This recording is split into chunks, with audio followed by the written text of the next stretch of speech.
नमो नमः। हमारा अष्टांग हृदय सूत्र स्थान का वाचन शुरू था, जिसके अंदर हम अध्याय 12 दोष भेदीय अध्याय देख रहे थे। तो सबसे पहले ये सूत्र पढ़ेंगे और फिर आगे बढ़ेंगे।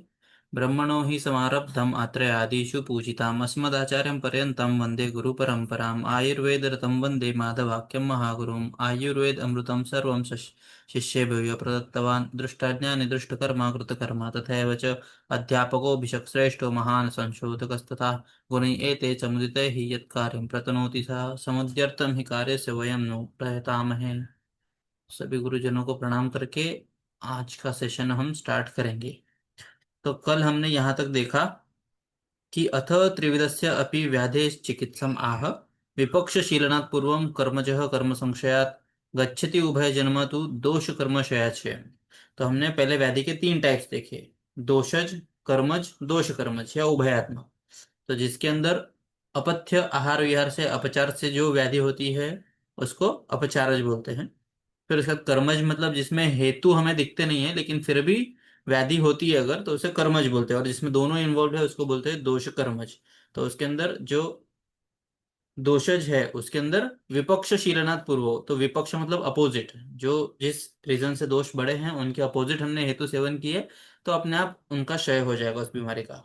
वैसे ही कर्मज व्याधियों के अंदर जो हमें कर्म, जो हमारे पाप कर्म हैं पिछले जन्म के या अभी तक के, उसके उसकी शांति के लिए हम जो उपाय हैं बताए गए हैं अथर्ववेद में या हमारे ग्रंथों में, जैसे बहुत सारे गुरु मंत्र या फिर जो मंत्र है उनका जाप करना, हो मंगल विधि ये सब करना, तो इनकी वजह से जो पाप कर्म है उनका क्षय होता है और फिर ऐसी बीमारियों में हमें उपशम मिलता है।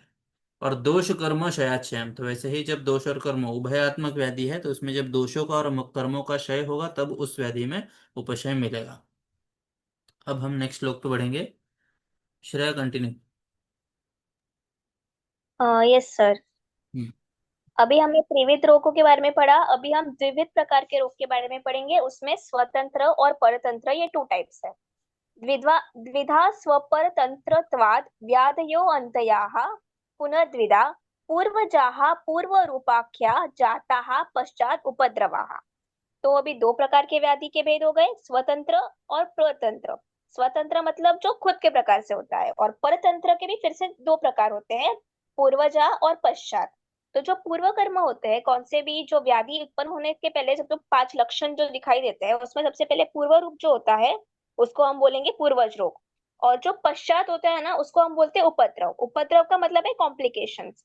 एक एक व्याधि के बाद से फिर से दूसरी व्याधि का उत्पन्न होना, उसको हम उपद्रव बोलेंगे। तो व्याधि नाम त्रैविध्यम उक्तवा, जो हमने त्रिविध टाइप के व्याधि थे वो हमने बता दिया। द्वैविध्यम आह, फिर से व्याधि के दो टाइप्स है वो बताएंगे। तो द्विधा स्वर स्वतंत्र स्वतंत्र वा व्याधेयो अंतया पुनर्द्विधा। तो वापस दो टाइप है, स्वतंत्र और परतंत्र व्याधि।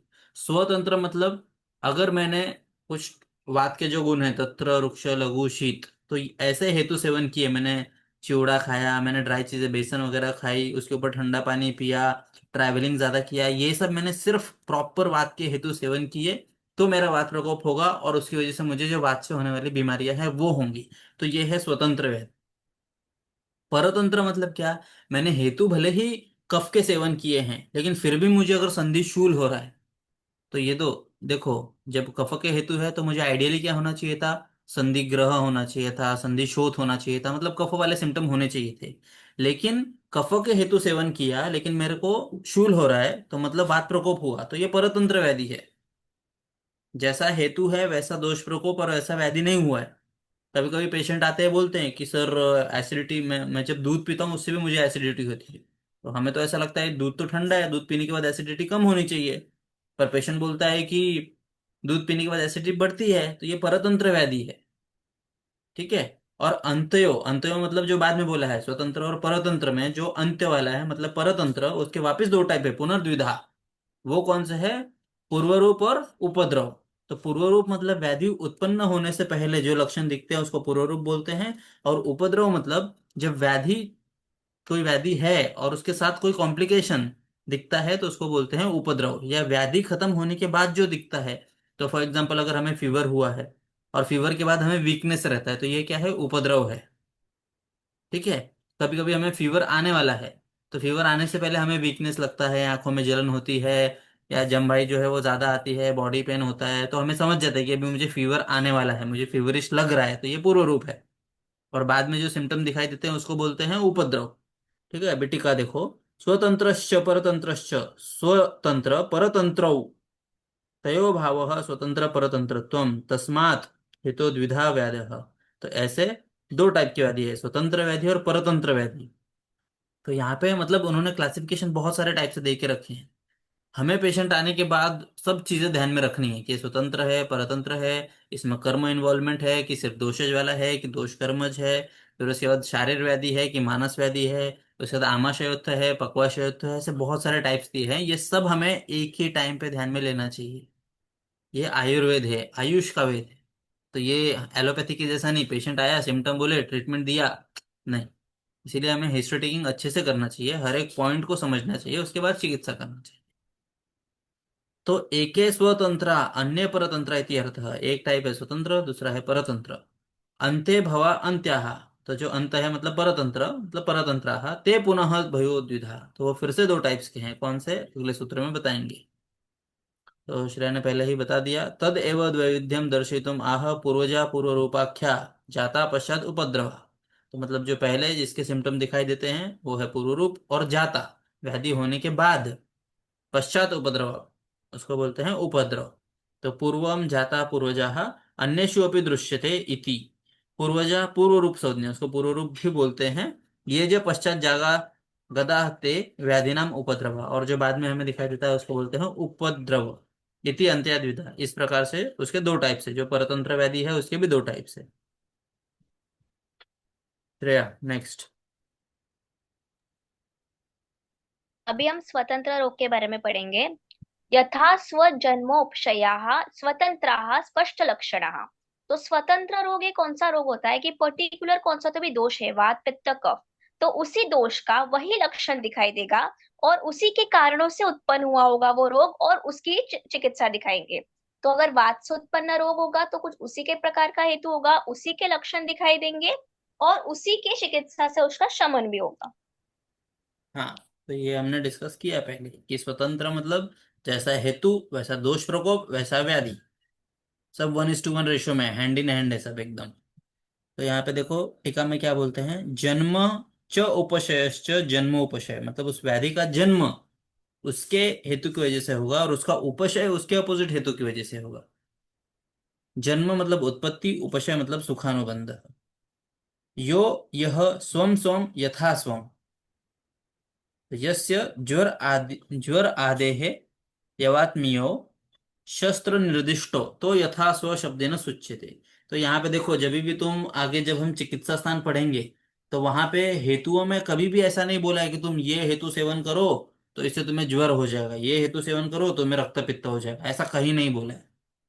तो व्याधि जो हेतु है, व्याधि प्रत्यनिक हेतु, वो बहुत कम है। जैसे मृदु भक्षण किया तो पांडु हो जाएगा, मृदु भक्षण किया तो कृमि हो जाएगा, मृदु भक्षण किया तो तुम्हें उल्टी सर्दी हो जाएगा। तो ये ऐसे हेतु बहुत कम है, लेकिन बाकी जहां पे भी आप देखोगे तो वहां पे हेतु दिए हैं, हेतु की वजह से दोष प्रकोप होगा, और जब दोष दुष्य समूर्छना वो जाके स्थान संशय होगा, तब जाके व्याधि होगा।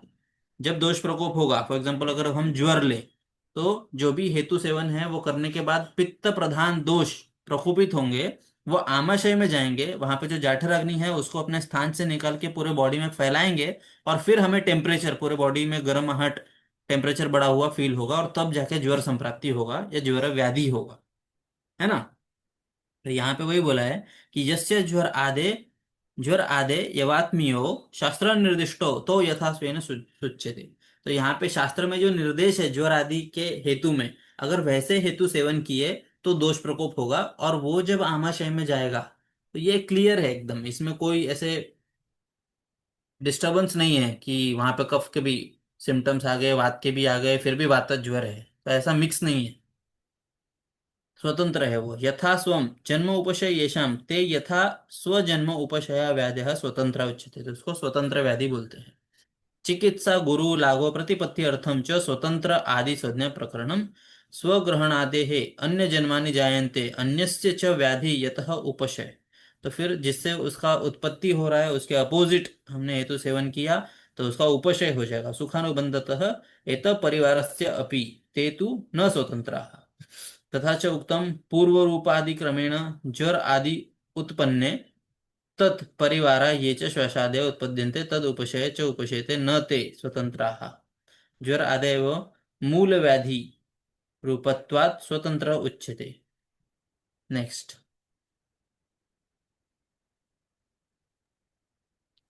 अभी हम परतंत्र रोग के बारे में पढ़ेंगे। विपरीतास्तस विपरीतास्ततो अन्ये ततो अन्ये तु। इसका मतलब है, अभी स्वतंत्र व्याधि में सेम था, सब 1:1 रेशियो में था। तो विपरीत व्याधि में क्या होगा, किसी भी दूसरे दोष का हेतु होगा, दूसरे दूसरे रोग के कारणों से उत्पन्न जो होगा रोग, उसके लक्षण भी अस्पष्ट होंगे और उसकी चिकित्सा भी दूसरे ओर से शांत होगी। हाँ, तो अभी एग्जाम्पल अगर हम देखें, एक तो कामला जो है, रुद्धपत कामला। तो कामला ये जो है, इसमें पित्त की ही चिकित्सा करनी है हमें। लेकिन जब वो रुद्धपत कामला होती है तो उसको रुद्ध मतलब ऑब्स्ट्रक्टिव जॉन्डिस। तो उसके अंदर जो पित्त का मार्ग है वो कफ से अवरोध होता है। तो इसमें हमें पहले चिकित्सा कफ की करनी पड़ती है। ये परतंत्र हो गया है, परतंत्र कामला भी इसको बोलते हैं। क्योंकि कामला में चिकित्सा हमेशा पित्त की ही करनी पड़ती है, लेकिन जब वो रुद्धपथ कामला हो तो पहले उसमें जो अवरोध है, जो उसके पथों को अवरुद्ध कर रहा है, इसीलिए रुद्धपथ नाम है उसका। पहले कफ की चिकित्सा करो, उसका मार्ग विशोधन करो, उसके बाद जो पित्त है उसकी चिकित्सा करो। तो ये परतंत्र है। पेशेंट आ गया, जॉन्डिस लेके आ गया, हमें उसमें ढूंढना पड़ेगा, उसके मोशन का कलर पूछना पड़ेगा। अगर उसका मोशन जो है वो सफेद है, तिल पिष्ट निभ है एकदम, व्हाइट कलर का है, मतलब उसमें बिली कौन सा है वो, बिलिरुबिन का बाय प्रोडक्ट कौन सा है, यूरोबिलिनोजन और स्टर्कोबिलिनोजन। तो उसके इसमें नहीं जा रहा है, मतलब वो कहीं ना कहीं ब्लॉक हो रहा है। ये रुद्धपथ कामला है। ये परतंत्र व्याधि का टाइप है। तो यहाँ पे टीका में क्या लिखा है, ततः स्वतंत्रेभ्यो रोगेभ्यो ये अन्य परतंत्र।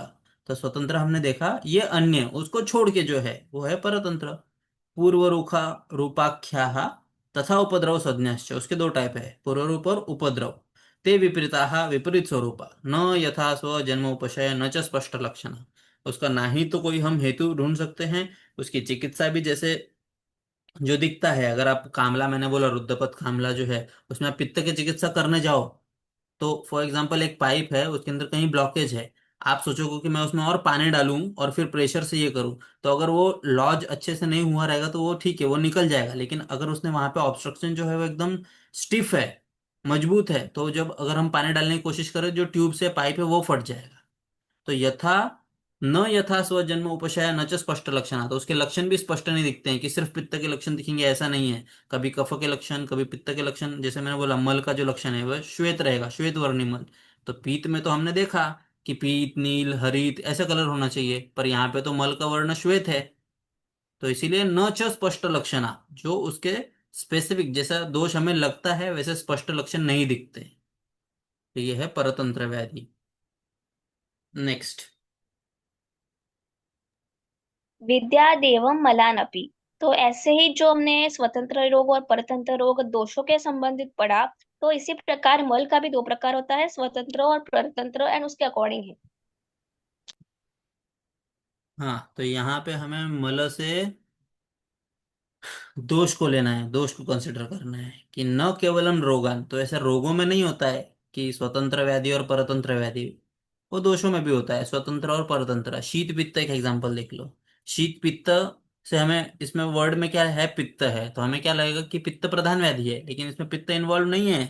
वो जो पित्त अपने स्थान में रहता है वहां पे वायु प्रकोप होता है, और बढ़ा हुआ वात जो है वो पित्त को उसके स्व स्थान में से खींच के लाता है और त्वचा पे फेंकता है, और फिर शीत पित्त अर्टिकेरिया जैसी बीमारी होती है। तो ये सिर्फ व्याधियों के लिए नहीं है, ये दोषों के लिए भी है। विद्यात एवं इसी प्रकार से मलाम मलान अपि। तो मला मतलब यहाँ पे दोष लेना है। जब वो दोष जो है, जब वो शरीर को मलिनीकरण करते हैं, मलिनीकरणात् मलाहा, तो जो भी चीजें शरीर को मलिनी मलिन करेंगे उनको मल बोलेंगे। तो जब दोष बिगड़ते हैं, वो शरीर को दूषित करते हैं, तो उनको मल बोलते हैं। मल मतलब हमेशा स्वेद मूत्र पुरुष ऐसा नहीं रहेगा, ये एक डेफिनेशन है।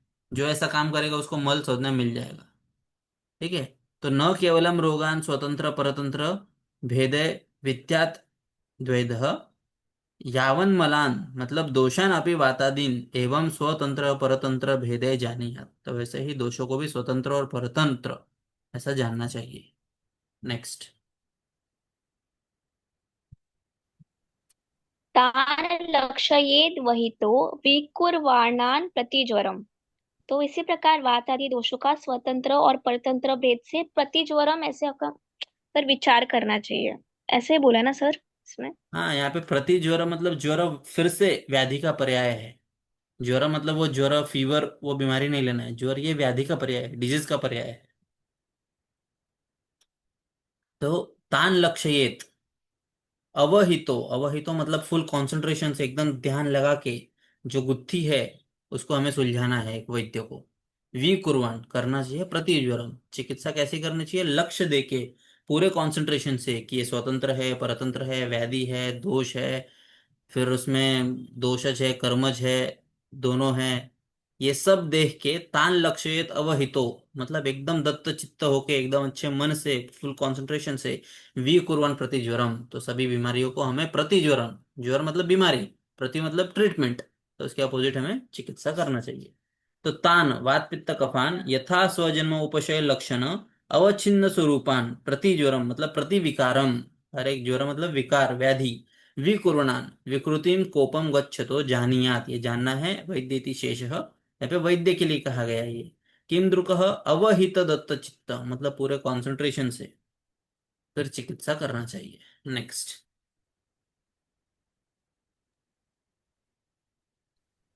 तेषां प्रधान प्रशमे प्रशमो अशाम्यतस्तथा पश्चात् चिकित्से तूर्णं वा बलवन्तम् उपद्रवं व्याधि क्लिष्ट शरीरस्य पीड़ा करतरो ही सह। तो हम्म। इसमें ऐसा कहा गया है कि पहले प्रधान रोग को अगर हम शांत करेंगे तो उसका जो अप्रधान रोग मतलब परतंत्र रोग होगा वो भी शांत हो जाएगा। यदि हम्म। रोग शांत नहीं हुआ तो जो प्रधान रोग होगा उसके शांत करने के पश्चात चिकित्सा करनी चाहिए। तो उपद्रव अगर ज्यादा कॉम्प्लिकेटेड होगा तो कॉम्प्लिकेशन जो उपद्रव है जो पश्चात कर्म होता है परतंत्र व्याधि के, तो उसकी चिकित्सा शीघ्र करनी चाहिए क्योंकि complication should be very quickly clear, क्योंकि एक के बाद एक उपद्रव अगर बढ़ते जाएगा तो वो शरीर के लिए भी हानिकारक ही होगा। तो रोग के कारण शरीर के लिए दुखी होने से उपद्रव अधिक कष्टदायी होता है, तो इसलिए सबसे पहले शीघ्र से शीघ्र चिकित्सा उपद्रव की करनी चाहिए ऐसा बोला है। हाँ, तो फिर उसके बाद टीका देखते हैं पहले कि तेषाम, तेषाम मतलब परतंत्राणाम रोगाणाम अप्रधानानाम प्रधान प्रशमे मतलब स्वतंत्र व्याधि प्रशमे प्रशम भवति। तो जो स्वतंत्र और परतंत्र है उसमें तो सबसे हमें पहले देखना पड़ेगा कि प्रधान कौन सा है, कि किसकी वजह से, अगर मुझे फीवर है और उसकी वजह से मुझे खांसी ये वो सब सिम्टम हो रहे हैं, बदन दर्द खांसी सर दर्द ये सब हो रहा है, तो मैं अगर ज्वर को ठीक करूंगा तो ये सब सिम्टम जो है अपने आप ठीक हो जाएंगे, है ना। लेकिन अगर मुझे खांसी इतनी बढ़ गई कि मुझे सांस लेने में तकलीफ हो रही है तो मैं उधर ज्वर की चिकित्सा नहीं करूंगा, पहले काश की चिकित्सा करूंगा, और जब वो ठीक हो जाएगा तो बलवंतम उपद्रवम पश्चात चिकित्सम तुरंतम वा बलवंतम उपद्रवम, तो अगर उपद्रव बलवान है तो पहले उपद्रव की चिकित्सा करो, और अगर तूर्णम मामूली है तो पहले जो प्रधान व्याधि है उसकी चिकित्सा करो, फिर जो उसके छोटे मोटे उपद्रव है उसकी चिकित्सा करो या अपने आप को ठीक हो जाएंगे। ठीक है। तो फिर उसके बाद क्या बोले, न तो तेषाम पृथक उपक्रम विधेय इति हरतो, तो हर एक की चिकित्सा अलग से नहीं करनी पड़ती है।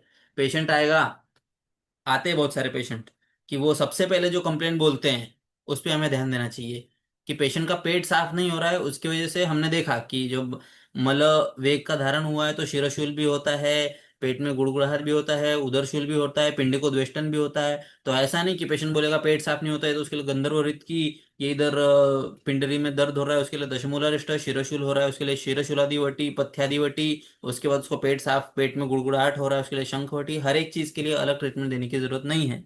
हमें पता चला कि प्रधान हेतु क्या है उसका, पेट साफ नहीं हो रहा है, हमें क्या करना है उसको एरंड स्नेह या तो फिर गंधर्व हरित की, कैसा है मलविबंध कौन से टाइप का है उसके हिसाब से मेडिसिन सोचना है। मल विरेचन अच्छे से किया हमने उसका तो ये बाकी जो सिम्टम्स है अपने आप ठीक हो जाएंगे।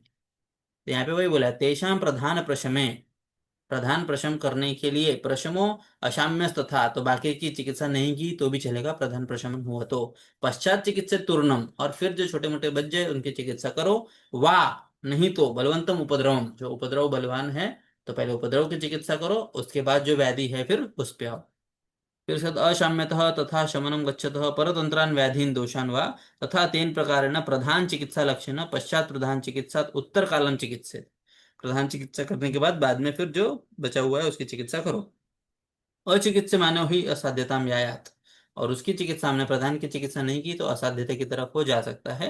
तूर्णम वैति उपद्रवश्चेत बलवानः स्यात् तदा तम एव उपद्रवम तूर्णम एव चिकित्सित न पश्चात। तो जो बलवान है उसको पहले चिकित्सा करो, अगर उपद्रव बलवान है तो न पश्चात, बाद में चिकित्सा करोगे बलवान उपद्रव का, तब तक पेशेंट ही चला जाएगा। ठीक है, नेक्स्ट।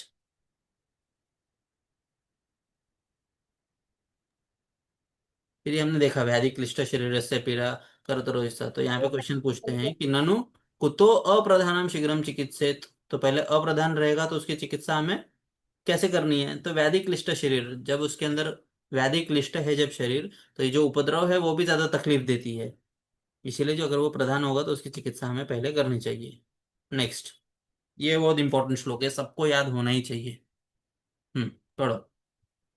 विकारानाम अकुशलो न जिन्हि कदाचन न ही सर्व विकारानाम नाम तो अस्ति ध्रुवा स्थिति। तो इसका मतलब अगर हमें कौन से भी विकार या रोग का नाम जानने में अकुशलता होगी, या फिर कौन सा भी डिजीज है, कौन सा भी वैद्य पहचानने में मतलब ये नहीं हो रहा उसको कि आइडेंटिफाई नहीं हो रहा, तो उसमें कोई लज्जा या फिर शर्मिंदगी होने की चीज नहीं है, हम्म क्योंकि सभी विकारों का जो नाम होता है वो स्थान के अनुसार निश्चित नहीं होता। हम्म, फिर क्या बोलते, देखो विकाराः मतलब रोगाः, तेषां नामानि तेषु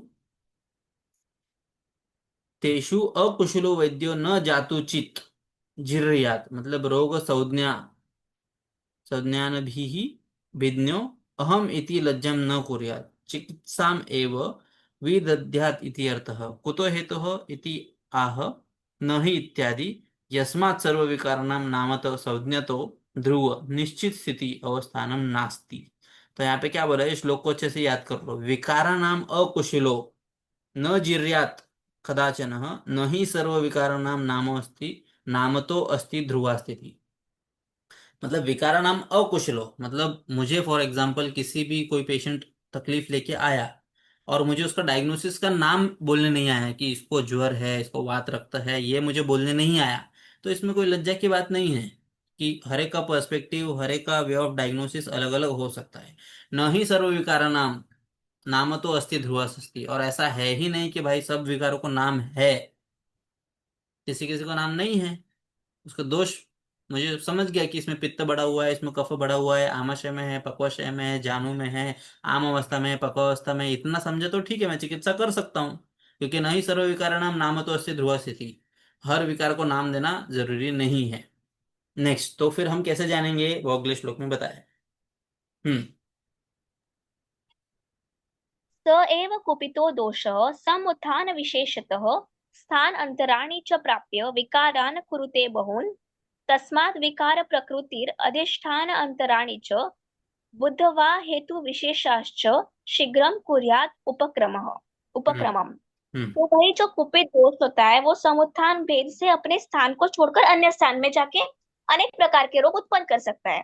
तो जो रोग की प्रकृति होती है और स्वभाव है, उसका जो मूल कारण है, उपादान कारण जो होता है, मेन कारण को हमको जानकर फिर जो जो अधिष्ठान अंतर मतलब भिन्न भिन्न स्थानों में जाकर उस हेतु से कौन सा उपक्रम मतलब कौन सा व्याधि उत्पन्न कर सकता है उसका उपक्रम हमें करना चाहिए, चिकित्सा करनी चाहिए उसके अकॉर्डिंग, स्थान के अकॉर्डिंग। हाँ,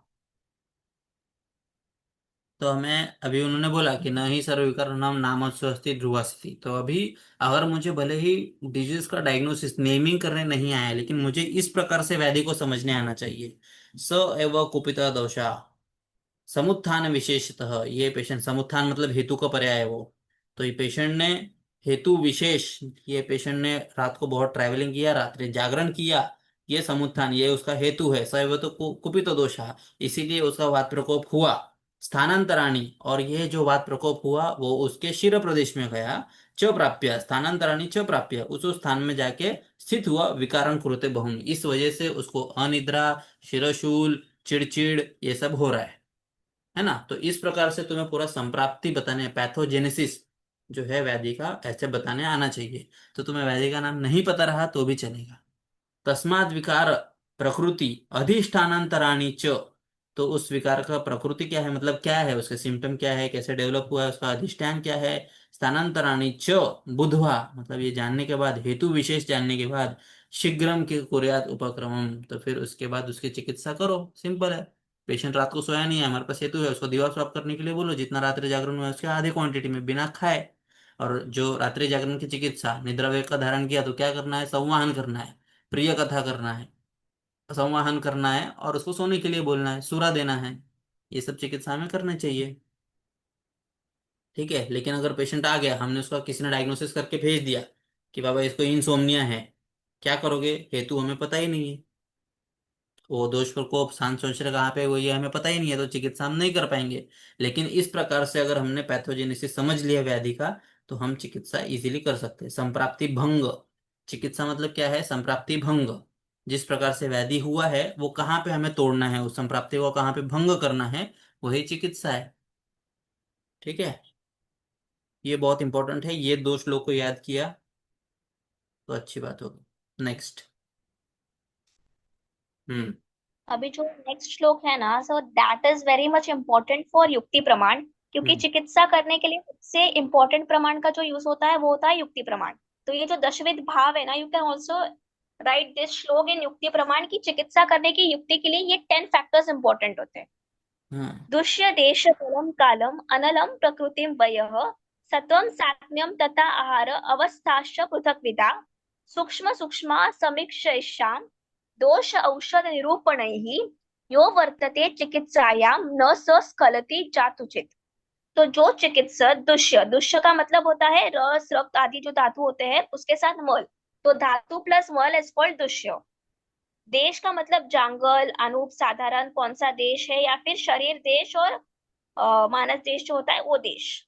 बल का मतलब बल के भी फिर से त्रिविध बल के टाइप्स होते हैं जो चरक के 11वें अध्याय में बोला गया है सप्तत्रिक में। तो त्रिविध बल होता है सहज, कालकृत और युक्तिकृत। काल के भी 3 प्रकार बोले गए हैं, शीत वर्षा और उष्ण ऋतु के भेद अनुसार।